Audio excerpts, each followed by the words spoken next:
lalu dilantik kan gitu. Nah, saya dari tamat kuliah sudah jadi pengacara magang. Tamat kuliah langsung Iya, jadi pengacara magang. Di saat saya bisa membela orang yang betul-betul nggak bersalah, dia tanam jagung. Dia nggak tahu. Iya, dia nggak tahu. Di tanah ayahnya. Nah, ketika saya lihat tertindasnya itu sudah melengkapi 80%, nggak sampai 100% aja, saya udah pasti berani bantu dia. Nah itu. Nah selebihnya etika. Etika. Etika dari seorang klien gitu. Klien, calon klien tadi. Kenapa etika yang bermasalah? Ya, saya berani katakan ke publik, dia datang ke kantor saya, dia bawa uang, terus dia minta mau yang dia mau. Tapi umur 19 sudah dilatih untuk itu. Jadi saya rasa untuk menentukan waktu, bukti dan lain-lain, ya pengalaman tadi itulah. Memang banyak persepsi masyarakat mengatakan pengacara kebal hukum. Sebenarnya tidak. Nah, mungkin boleh diceritain nih kepada Tribuners, ini gimana nih cara Ali mulai awal untuk merintisnya, mungkin bicara mengenai suka dukanya, karena kan merintis dari awal itu bukan hal yang mudah ya. Benar. Jadi gini, itu awalnya yang pertama kekuatan hati.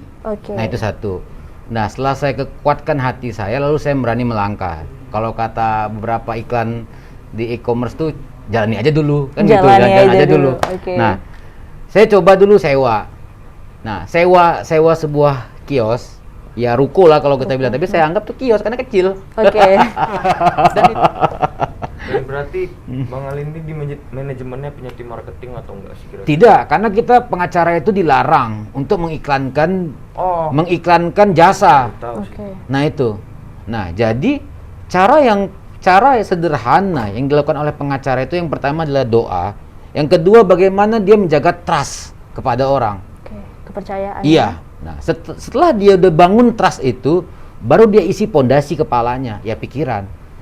Nah, maaf kata aparat penegak hukum lewat di situ. Jalan kan? Jalan, ini faktanya saya sampaikan, jalan. Dah, dirajia lah tempat itu. Karena ada indikasi tempat itu ternyata banyak ada ranmor dan lain-lain. Nah, tapi kan lain judul itu, ranmor kan. Datang dicek lah mereka, digeledah. Jadi anak yang nguning kuku tadi ditangkap. Saya nggak sebutkan lah kepolisian mana yang ngambil.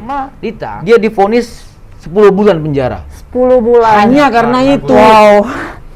Saya udah buat pembelaan mati-matian, yang mulia hakim, saya bilang.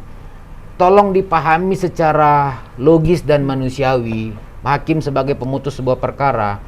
Saksi saya periksa dari pihak kepolisian. Lebih banyak fakta yang hilang dibanding kasus pidana. Pidana kan jelas, kalau orang bunuh ada pisau.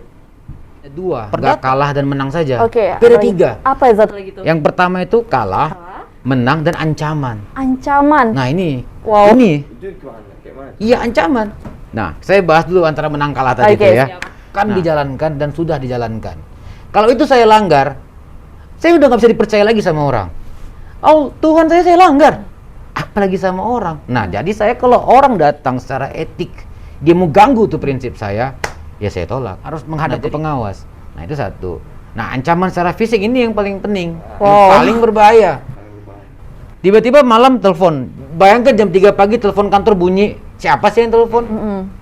Nah, telepon kantor itu digunakan untuk ke lembaga pemerintah dan di luar-luar daerah. Kalau menghubungi kita ke nomor handphone itu pasti melalui handphone pribadi. Setelah dia lulus S1, dia pendidikan khusus, lalu dia ujian, tinggallah nunggu dilantik. Ya sudah. Nah, kalau sekarang wacananya harus ada 12 SKS. Kalau saya nggak keliru. Nah, itu. Berarti itu butuh waktu berapa lama tuh, Ali?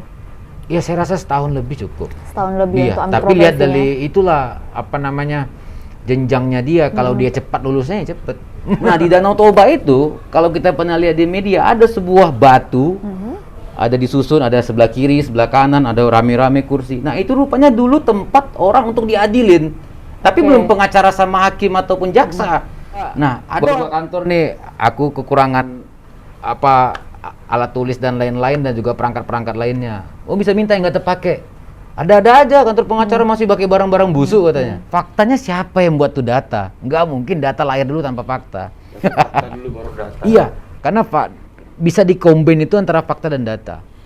Jadi kesimpulannya kalau kita udah bantu orang susah dengan sepenuh hati aja dan hasilnya memuaskan, gimana lagi nanti kalau udah orang datang bayar dengan bayaran banyak? Kira-kira pasti dia bagaimana cara kerjanya itu? Ya bayangkan orang yang nggak bayar aja dia bantu sepenuh hati, bagaimana lagi kalau orang yang bayar dengan banyak?